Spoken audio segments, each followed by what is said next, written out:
morning, welcome to CATEX TV. My name is Frank Fortunato. Today is Monday, November 25th, 2013. If you're listening on the radio and want to watch, go to www.catex.com. Tower Insurance has finally released its second quarter numbers. They did it after the market closed on Friday, and its net loss widened sharply up to about $507 million. This is compared to a loss of about $16.8 million in the same period last year. Tower had delayed its results for a number of months as it continued to try to get its financial statements in order. They've since indicated that they may have to revise several earlier statements. The insurer is also announcing that they're cutting its 1,400-member workforce by about 10%, primarily in commercial lines and operating. This is part of a advising strategy that's come to them from J.P. Morgan Bank. It also revealed that following its recent downgrade by AM Best, that it's assessing options to retain rating-sensitive business by placing it with other highly rated carriers. So this would mean that business that they've taken in contingent upon a high rating, they're going to quickly try to pass off to other reinsurers. In the United States, the Thanksgiving weekend is coming up, Thursday, Friday, Saturday, and Sunday. It's traditionally the biggest travel days of the year in the U.S., and it looks like it's going to be a major snafu. There's a deadly winter-like storm barreling through the western part of the country that's heading to the northeast. It's expected to arrive in the northeast on Wednesday and continue on into Thursday. It's already been blamed for 8 deaths out west. According to the weather forecast, this is more of a January, February type weather event. It's not rare, but it's not very common either. 43 million Americans are expected to travel more than 50 miles for Thanksgiving. In the United States as well, several cars of the New York City-bound Amtrak Crescent train carrying 218 passengers and crew went off the tracks earlier today in South Carolina.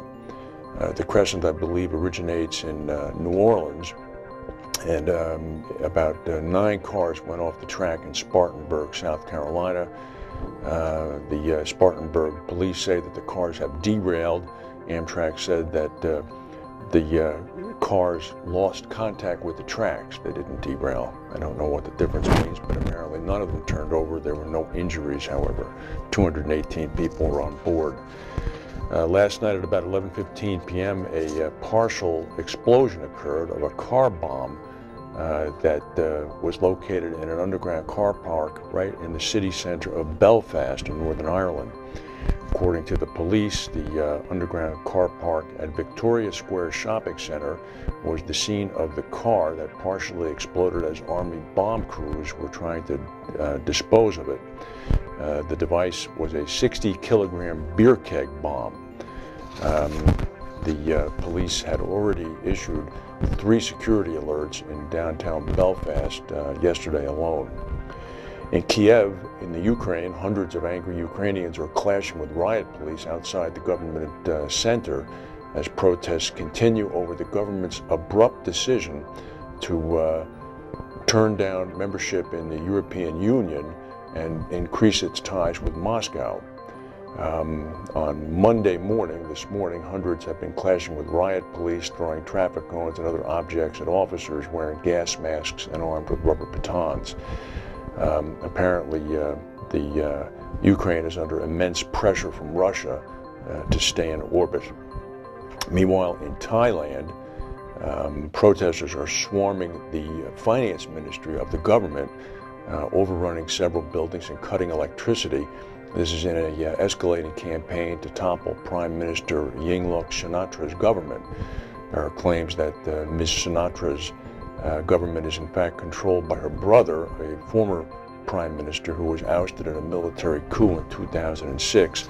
Yesterday, about 150,000 demonstrators marched in Bangkok, the largest rally Thailand has seen in years. One group cut power at the Budget Bureau to pressure the agency to stop funding government projects. If they don't have electricity, they won't be able to fund any projects. Meanwhile, Lance Armstrong has apparently reached a settlement in a $3 million lawsuit launched against him by an insurer looking to reclaim prize payments dating back to his Tour de France wins as early as 1999. The insurer, based in Nebraska, called Acceptance Insurance Company, submitted the case to court in February of this year after Armstrong admitted to using performance-enhancing drugs.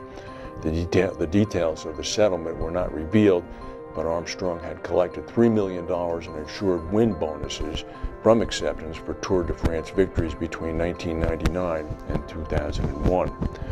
There's an active volcano exploding on Sumatra in Indonesia. The Indonesian authorities have ordered the evacuation of 15,000 people as it pushed up the alert for emergency to the highest levels. This would be Mount Sinabung. It's spewing clouds of ash, gravel, and gas as high as 15,000 feet.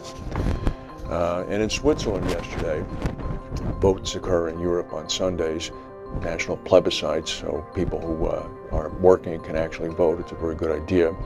But the Swiss rejected a proposal to cap the salaries of top executives at 12 times that of a company's lowest wage, heeding warnings from industry leaders and business that the measure could harm the country's economy. Switzerland, of course, is the home to some of the world's biggest companies, including reinsurers. They voted 66% against imposing the limit. The idea behind the 1 to 12 initiative for fair pay is that nobody should earn more in a month than others earn in a year. Of course, you do the math. If the lowest paid worker in a company perhaps makes $2,000 or $3,000 a year, $2,000 or $3,000 a month, and if you're the highest paid worker, then that would mean that you can only make $36,000 times 12, which if you're running a major international reinsurance company or Nestle's or a pharmaceutical company is not particularly attractive. That's the news for today. If we have any breaking news, we'll come back and tell you. Thank you for watching, and we'll see you tomorrow.